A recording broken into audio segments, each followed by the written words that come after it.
Welcome back ಸ್ನೇಹಿತರೆ. ನಾವಿವತ್ತು ಅಂದರೆ ಈಗಾಗಲೇ ನಿಮ್ಮೆಲ್ರಿಗೂ ಗೊತ್ತಿರುವಂತೆ 6 to 10 ಏನಿದೆ ಸೋಷಿಯಲ್ ಸೈನ್ಸ್ನ one liner questions P D F social ಸೈನ್ಸ್ನ one liner question P D F ಏನಿದೆ ಅದು ಅವೈಲಬಲ್ ಇದೆ. 3000ಕ್ಕೂ ಹೆಚ್ಚು ಪ್ರಶ್ನೆಗಳನ್ನು ಒಳಗೊಂಡಿರುವಂಥದ್ದು. ಸ್ನೇಹಿತರೆ, ಇಷ್ಟ ಆದರೆ ಸಾಕಾ ಅಂದರೆ ಖಂಡಿತವಾಗಿ ಇಲ್ಲ. ಈ GPSTR ಮತ್ತು HSTRಗೆ ವಿವರಣಾತ್ಮಕ HSTR ಏನಿದೆ ಅದಕ್ಕೆ ವಿವರಣಾತ್ಮಕ ಏನು ಪ್ರಶ್ನೆಗಳು ಕೂಡ ಇಂಪಾರ್ಟೆಂಟ್ ಆಗಿದೆ.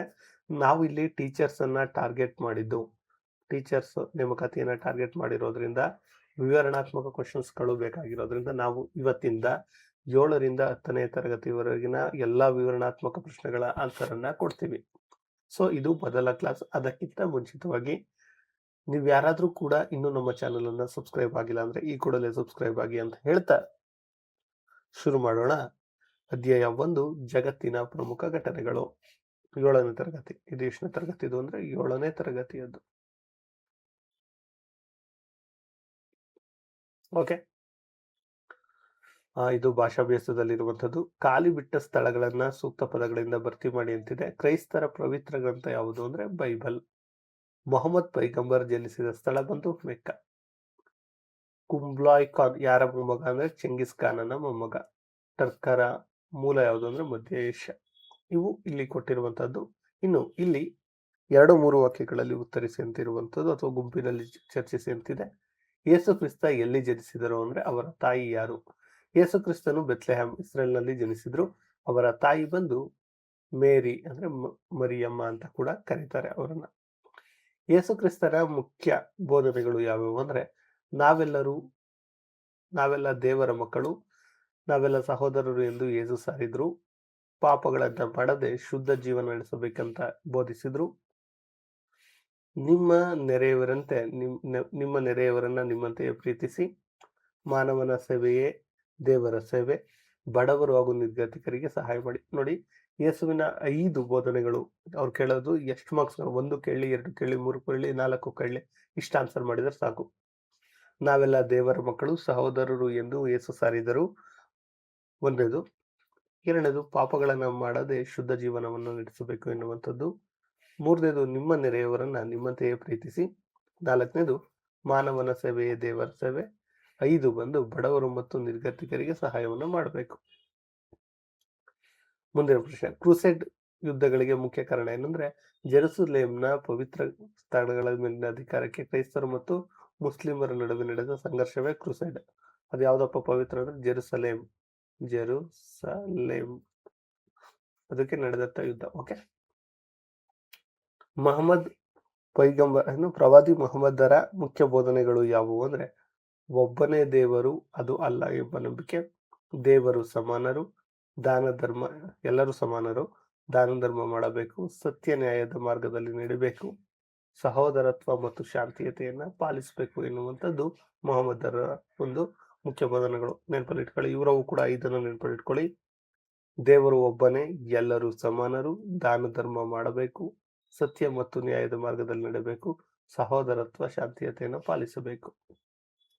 ಅರಬ್ಬರ ಯಾವುದಾದರೂ 2 ಕೊಡುಗೆಗಳನ್ನು ಹೇಳಿ ಅಂದ್ರೆ ಅರಬ್ಬರು ಬೀಜಗಣಿತ, ರಾಸಾಯನಿಕ ಶಾಸ್ತ್ರ ಹಾಗೂ ಖಗೋಳಶಾಸ್ತ್ರಗಳಿಗೆ ಮಹತ್ವದ ಕೊಡುಗೆಗಳನ್ನು ನೀಡಿದರು.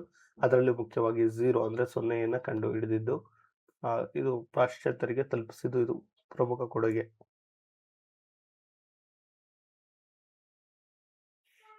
ಭಾರತದ ಅರಬ್ಬರು ಭವ್ಯವಾದ ಅರಮನೆ, ಮಸೀದಿ, ಗ್ರಂಥಾಲಯ, ಆಸ್ಪತ್ರೆಗಳನ್ನು ನಿರ್ಮಾಣ ಮಾಡಿದ್ರು. ಮೆಕ್ಕಾ, ಮದೀನಾ, ಬಾಗ್ದಾದ್, ಜೆರುಸಲೇಂ ಮುಂತಾದ ಕಡೆ ಭವ್ಯ ಮಸೀದಿಗಳನ್ನು ಕಟ್ಟಿಸಿದ್ದಾರೆ. ಯುನಾನಿ ಎಂಬ ವೈದ್ಯ ಪದ್ಧತಿಯನ್ನು ಶುರು ಮಾಡಿದ್ರು. ಅರಬ್ಬರು ಗ್ರೀಕ್, ರೋಮನ್, ಭಾರತೀಯ ಭಾಷಾ ಜ್ಞಾನಗಳನ್ನು ಅರಗಿಸಿಕೊಂಡು ನಾಗರಿಕತೆಯನ್ನು ಶ್ರೀಮಂತಗೊಳಿಸಿದ್ರು. ಬಾಗ್ದಾದ್ ಪ್ರಸಿದ್ಧ ವಿದ್ಯಾಕೇಂದ್ರವಾಗಿತ್ತು. ಅರಬ್ಬರು ಸಾಹಿತ್ಯ ಕ್ಷೇತ್ರಕ್ಕೆ ತಮ್ಮದೇ ಆದ ಕೊಡುಗೆಯನ್ನು ನೀಡಿದ್ದಾರೆ. ಅರೇಬಿಯನ್ ನೈಟ್ಸ್, ಉಮರ್ ಖಾಯ್ನ ರುಬಾಯತ್, ಫಿರ್ದೋಸಿಯ ಪನಾಮ ಕೃತಿಗಳು ಅತಿ ಮುಖ್ಯವಾಗಿದ್ವು. ಇನ್ನು ಮುಂದಿನ ಪ್ರಶ್ನೆ, ಆಟೋಮನ್ ಟರ್ಕರ ಬಗ್ಗೆ ಬರೆಯಿರಿ. ಆಟೋಮನ್ ಟರ್ಕರು ಮಧ್ಯ ಏಷ್ಯಾದ ಮೂಲದವರು. ಉಸ್ಮಾನ್ ಆಟೋಮನ್ ಅವರ ಸಾಮ್ರಾಜ್ಯ ಸ್ಥಾಪಕ. 1453ರಲ್ಲಿ ಕಾನ್ಸ್ಟಾಂಟಿನೋಪಲ್ ಅನ್ನ ಇಸ್ತಾಂಬುಲ್ ಎಂದು ಅದನ್ನು ವಶಪಡಿಸಿಕೊಳ್ಳುವಂತ ಕೆಲಸವನ್ನ ಮಾಡಿದ್ರು. ಆಟೋಮನ್ ಸಾಮ್ರಾಜ್ಯವು ಏಷ್ಯಾ, ಯುರೋಪ್, ಆಫ್ರಿಕಾದ ಅನೇಕ ಭಾಗಗಳಿಗೆ ವಿಸ್ತರಿಸಿತ್ತು. ಈ ಸಾಮ್ರಾಜ್ಯವು ಸುಮಾರು 600 ವರ್ಷಗಳ ಕಾಲ ಅಸ್ತಿತ್ವದಲ್ಲಿತ್ತು. ಕಲೆ ಮತ್ತು ವಾಸ್ತು ಶಿಲ್ಪ ಮತ್ತು ಆಡಳಿತದ ಮಹತ್ವ ಸಾಧನೆಗಳನ್ನು ಮಾಡಿತ್ತು. ಇನ್ನು ಇಸ್ಲಾಂ ಧರ್ಮದ ಆಚರಣೆಗಳು ಯಾವುವು ಅಂದ್ರೆ, ಇಸ್ಲಾಂ ಧರ್ಮದಲ್ಲಿ ಪ್ರಮುಖ 5 ಆಚರಣೆಗಳಿವೆ. ಕಲಿಮಾ, ಅಲ್ಲನಲ್ಲಿ ಮಾತ್ರ ನಂಬಿಕೆ, ಮೊಹಮ್ಮದರು ಅವರ ಪ್ರವಾದಿಗಳು. ಓಕೆ. ನಮಾಜ್, ಪ್ರತಿದಿನ 5 ಬಾರಿ ಅಲ್ಲನಿಗೆ ಪ್ರಾರ್ಥನೆ ಮಾಡುವುದು. ರೋಜಾ, ರಂಜಾನ್ ತಿಂಗಳಲ್ಲಿ ಉಪವಾಸ ಇರುವಂಥದ್ದು. ಜಕಾತ್, ಆದಾಯದಲ್ಲಿ ನಿಗದಿಪಡಿಸುವ ಭಾಗವನ್ನು ಬಾರವರಿಗೆ ದಾನ ನೀಡುವುದು. ಹಜ್, ಜೀವನದಲ್ಲಿ 1 ಬಾರಿಯಾದರೂ ಮೆಕ್ಕ ಯಾತ್ರೆಗೆ ಹೋಗಬೇಕು. ಈ 5 ಆಚರಣೆಗಳನ್ನ ಇಸ್ಲಾಂ ಆಧಾರ ಸ್ತಂಭಗಳೆಂದು ಕರೀತಾರೆ.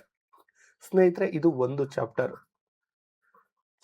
1, ಅದು 7ನೇ ತರಗತಿಯದ್ದು. ನಾನು ನಿಮ್ಮ ಮುಂದೆ ತರಬೇಕಿತ್ತು, ತಂದಿದ್ದೇನೆ. ಇದೇ ರೀತಿ ಪ್ರತಿದಿನ ಒಂದೊಂದು ಕ್ಲಾಸ್ಗಳನ್ನು ನಿಮ್ಮ ಮುಂದೆ ಇಡ್ತೀನಿ. ಇದು ಎಕ್ಸ್ಪೆಷಲಿ GPSTRಗೆ ತುಂಬಾ ಅನುಕೂಲ ಆಗುತ್ತೆ. ಯಾರಾದರೂ ನಿಮ್ಮ ಸ್ನೇಹಿತರು GPSTR ಓದ್ತಾ ಇದ್ರೆ ಇದನ್ನ ರೆಫರ್ ಮಾಡಿ. ಅದಕ್ಕಿಂತ ಮುಂಚೆ ಸ್ನೇಹಿತರೆ, ನಮ್ಮ ಬಳಿ PDF-ಗಳು ಅವೈಲಬಲ್ ಇದೆ, ನಿಮಗೆ ಗೊತ್ತಿದೆ ಅಂತ ಭಾವಿಸ್ತಾ ಇದ್ದೀನಿ. 6 to 10 social science PDF, 7 to 10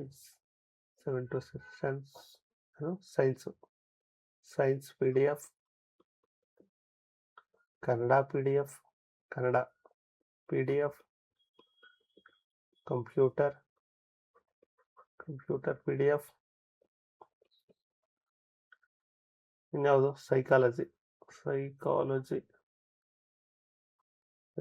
PDF,